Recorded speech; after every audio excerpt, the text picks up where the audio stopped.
Today we're going to be going over some really big compliment pullers that most people out there are not going to be wearing, which gives you the upper hand. Because you can wear Sauvage and Dylan Bleu and Bleu de Chanel, all great fragrances that a lot of people like, and those do work. Even though they're popular, they work, and they're still really good. But having the ability to wear something that most other guys won't be because they just don't know about them, and they still maintain that mass appealing DNA, that's just going to give you significantly better odds as far as the head turning effect of people smelling something that smells really good, but they don't necessarily recognize it. Just kind of, gets that spark, and it makes them wonder, what is that? Now, this first one, people aren't going to be wearing it because it has a very high barrier to entry, and I'm going to offer a more affordable alternative. Now, the alternative is still expensive, but there's going to be a difference. And so I'm putting that out there right now. That's the reason why this one is going to have that head turning effect, because nobody else is going to be wearing it. It's Amouage Reflection Man 45 Extrait.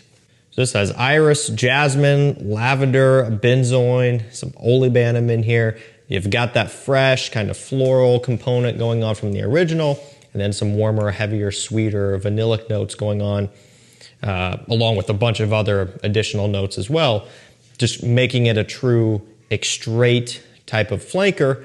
And given that it's a 45% concentration, this stuff is very strong. So you've got great performance coupled with a very mass-pleasing and premium, expensive smelling DNA, and then the fact that this is not going to be all that common.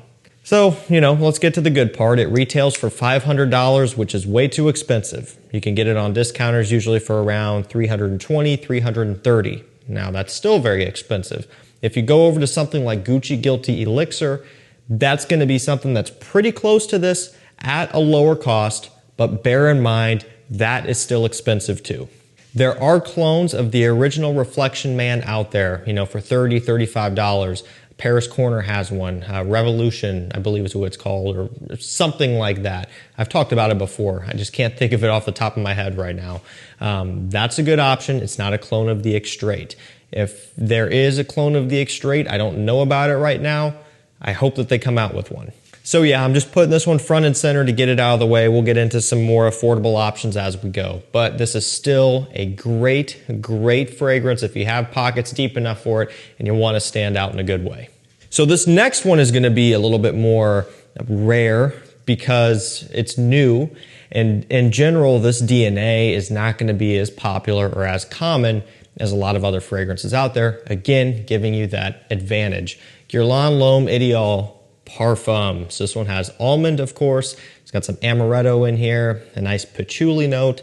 It's basically taking that almond smell that's very, very prevalent across the entire lineup and adding in just a little bit of a warm, soft booziness, which does this one really well. I think this DNA is very accepting of that, and it definitely could benefit from it. And they've done a lot with this DNA. The Extreme has the plum, the almond, and tobacco mixture, which is kind of unique, but it works really well. So this is yet another warm welcomed, phenomenal addition. This is a really, really well done flanker that I think was not necessarily overdue, but did make a lot of sense. Because I'm sure I've been saying it, along with other people have been saying, a boozy version of this DNA would be really good, and it definitely is. It just has this, again, premium and kind of expensive smell to it, although this is not going to be nearly as expensive as the Amouage we were talking about, and it's still new, so prices will adjust, but when it hits on discounters, it's going to be around $100 or so.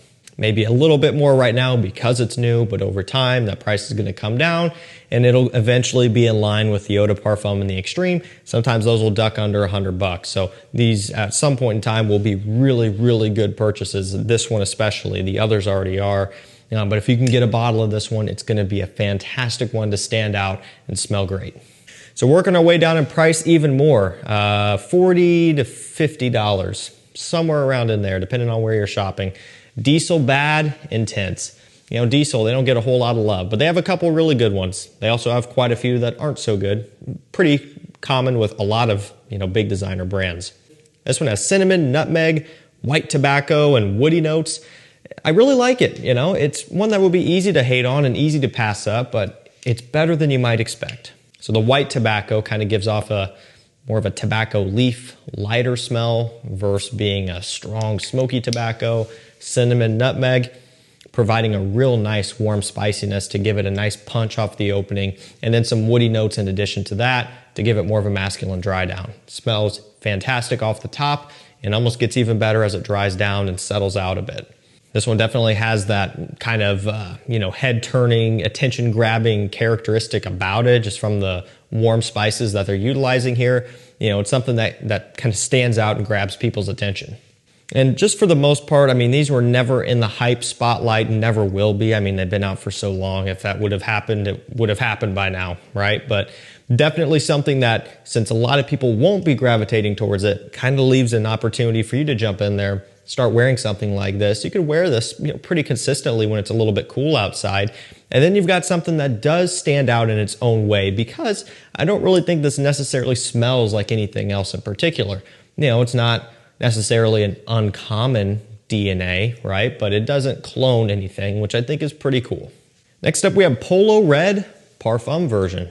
The newest as of right now, anyway. I'm sure there will be more. They got Polo Red, Polo Blue, and Polo Green, and Ralph's Club that they're working on, right? They're putting out flankers for all of those lines, so they're keeping busy and staying relevant with the flanker train. Polo Red Parfum, I would say, is the best one we've had yet as far as the Polo Reds. The Eau de Parfum is fine, so I'm not saying that it's not good, and Polo Red Remix, and, then there's also Polo Red Extreme and Polo Red Intense. Those are discontinued. I'm not really counting those right now because you can't buy them. So I guess what I should say is, as of what you can buy right now, I think Polo Red Parfum is the best. Now this one has blood orange, bergamot, absinthe, cedar, and opopanax. So it opens up kind of fresh, a little bit citrusy. You start working your way into the mid, getting a bit of a cedar wood, kind of resinous, slight smokiness, and a bit of a sweetness as well. So it kind of takes a little bit of a turn for the better, in my opinion. I think it gets better as it dries down. Not to say that the opening is bad, because it's not, but the opening does smell a bit more common. It smells quite a bit like the Polo Reds that we know, but it gets much better and more interesting as it dries down. So this one can be kind of deceiving. And that's common with a lot of flankers, and a mistake people make all the time. They'll judge something way too quickly, and it's very common when you're sampling things in stores. You spray it on a tester strip, problem one. Maybe you just spray it on your hand and you're judging it off the opening and that's it, and scrubbing it after because you don't like it. You're not getting an accurate representation of the scent. People hate on blind buying all the time, and sometimes that's not good. But if you blind buy something, you're going to be more committed to actually wear it and smell it rather than just spraying it and scrubbing it because you don't like it. So don't make that mistake here. Give this one a chance because it does get better. And like I said, as far as what you can buy right now for the Polo Red line, this is the best that they have.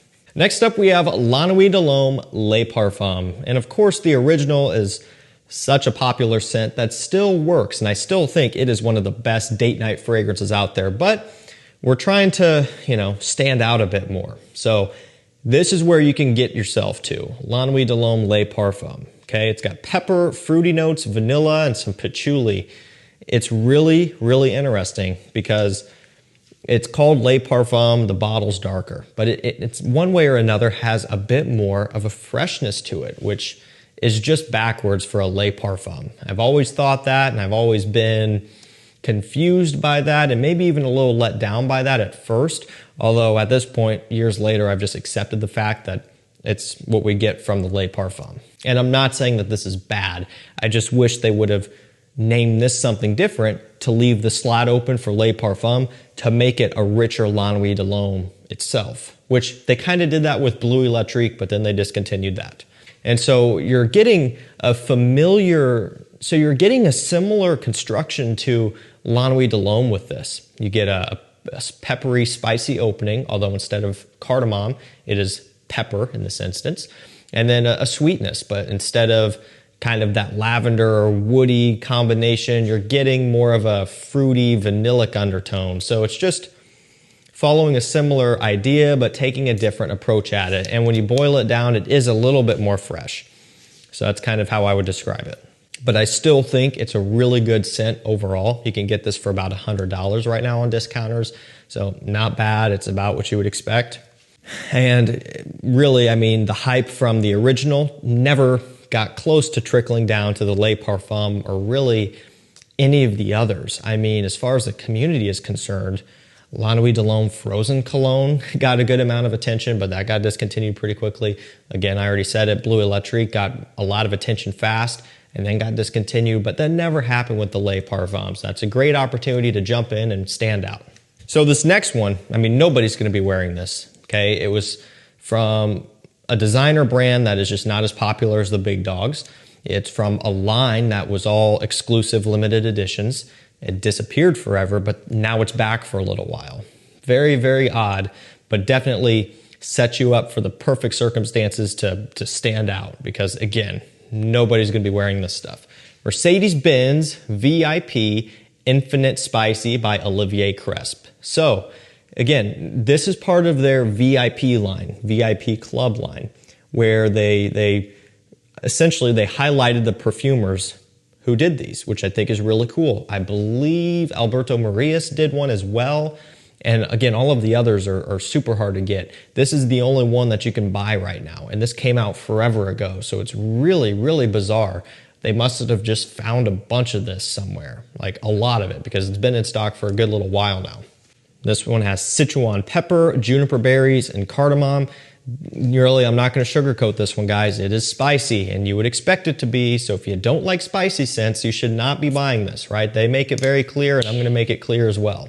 But with that said, man, it smells really good.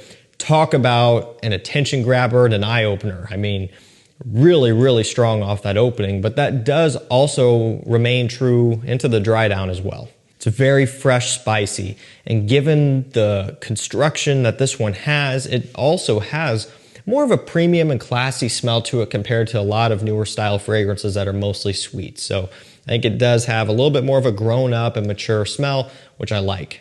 Next up, we're gonna go over to a blue fragrance. This one's gonna be a little bit more affordable than most, and it's probably one of the least utilized blue scents that you can buy. From Ferragamo, it's Acqua Essenziale Blue. So I think the entire line is underrated. The original, this, Colonia. Colonia is probably my favorite.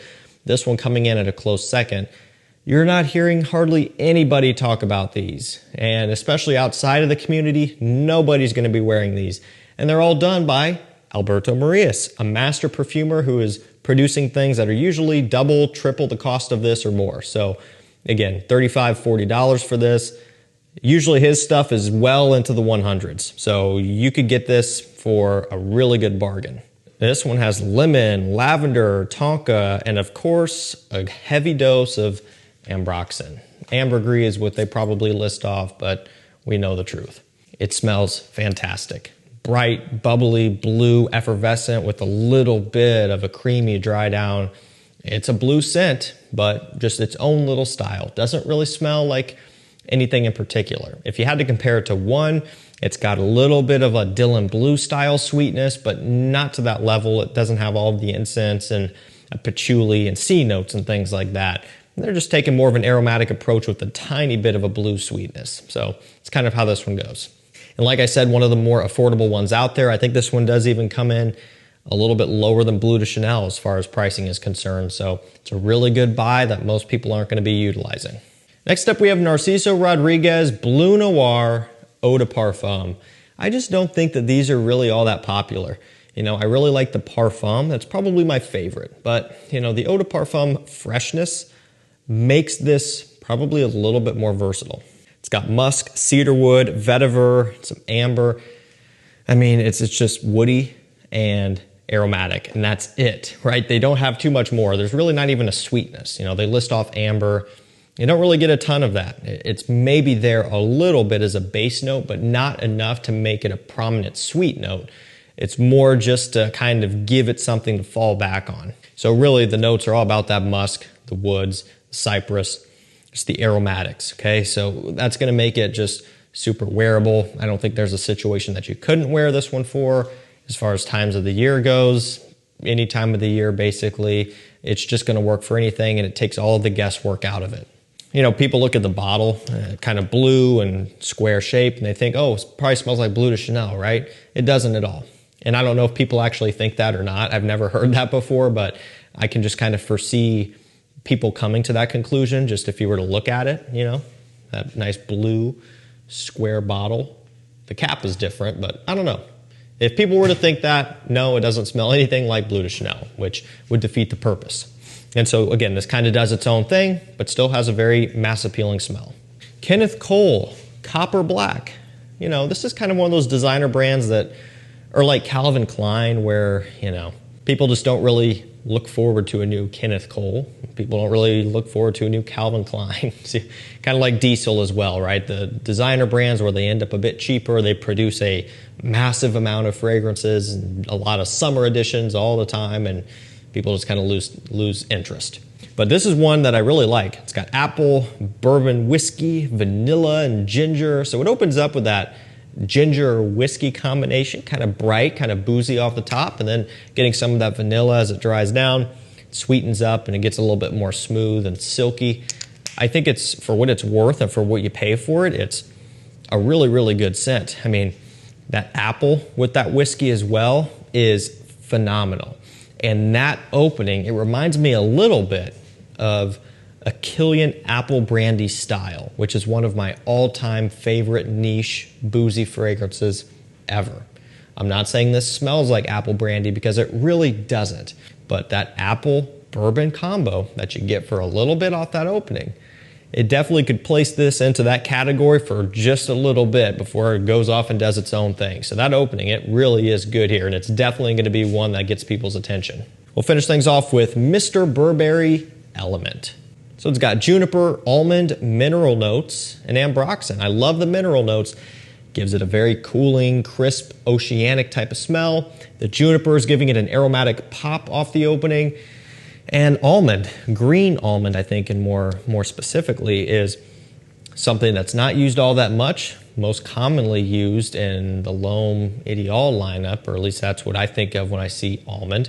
And so it doesn't smell like any of those, but you do get just a little bit of a dusty almond accord, which is a really nice touch. Mixing with those mineral notes, this smells great. Kind of has an oceanic seaweed and slight floral smell too, kind of like how the Bulgari Acquas come across, like aquamarine, that style. To me, it has a bit of that going on, which I like. Yeah, you know, most people, they're just not even gonna know this exists, right? So, gives you an opportunity. Alrighty guys, that's gonna do it for me. Some fantastic compliment polars that nobody else will be wearing, giving you the opportunity to stand out. I will link all these down below so you can pick them up. Thank you so much for watching. Stay safe, stay healthy. We'll see you tomorrow with another one. Take care.